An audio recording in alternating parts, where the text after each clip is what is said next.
लातूर जिल्ह्यातल्या जळकोट तालुक्यातल्या शेलदरा गावाच्या शिवारात जमीन मोजणीच्या दरम्यान दोन गटामध्ये हाणामारी झाल्याची धक्कादायक घटना घडली आहे। दोन गटात शेतीच्या वादातून जमीन मोजण्यासाठी महसूल प्रशासन आणि पोलीस बंदोबस्त देण्यात आला होता। दोन्ही गटातील शेतकऱ्यांचा वाद विकोपाला गेला आणि पोलिसांसमोरच दोन गटामध्ये हाणामारी झाली। या घटनेत काही जण जखमी झाल्याने पोलिसांनी मध्यस्थी करत परिस्थितीवर नियंत्रण आणले आहे। तर अहमदपूर उपविभागीय पोलीस अधिकारी यांच्या मध्यस्थी करत पुन्हा शेतजमीन मोजणीला सुरुवात केली। मात्र काही जणांनी दगडफेक करत मोजणी बंद पाडली। त्यामुळे शेतजमीन मोजणी दरम्यान अडथळा निर्माण करणाऱ्या 15 जणांविरोधात जळकोट पोलीस ठाण्यामध्ये गुन्हा दाखल करण्यात आलाय। आणि कशा प्रकारचे गुन्हे दाखल करण्यात आले काय सांगा? काल दिनांक 7/4/2026 रोजी मौजे शेलदरा येथे शेत मोजणी बंदोबस्त देण्यात आलेला होता।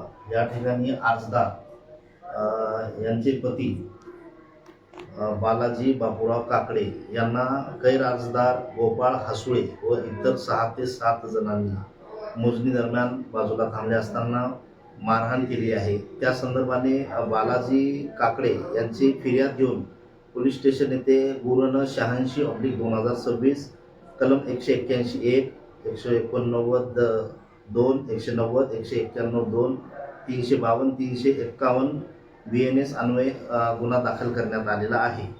किती जणांवर? त्याच्यामध्ये 7-8 आरोपी आहेत। 8 आरोपींवर गुन्हा दाखल करण्यात आलेला आहे। त्यानंतर दुसरी एक घटना घडली। मग घटनेची माहिती मिळताच माननीय उपविभागीय पोलीस अधिकारी अहमदपूर हे त्या ठिकाणी गेले आणि परिस्थिती नियंत्रणात आणली आणि त्यानंतर परत मोजणीला सुरुवात झाली। मोजणी सुरुवात झाल्याच्या नंतर परत एक काही वेळानंतर यातील आरोपी गोपाल हासुळे व त्याच्यासोबत इतर 4 ते 5 आणि इतर अजून काही लोक मोजणी दरम्यान अडथळा निर्माण केले। अडथळा निर्माण केल्यानंतर त्याच्यात काही लोकांनी मोजणी करताना दगडफेक केलेली आहे। पोलीस त्या ठिकाणी हजर होते आणि शासकीय कामामध्ये त्यांनी मोजणी दरम्यान अडथळा निर्माण आणला।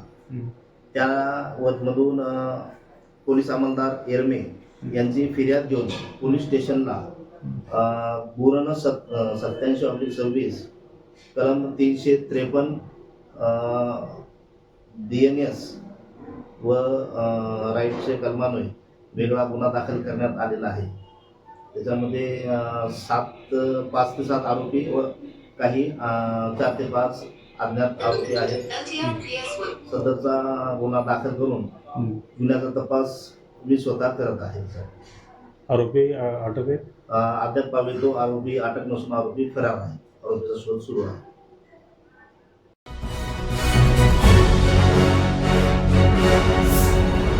Thanks for watching Ekmat Digital.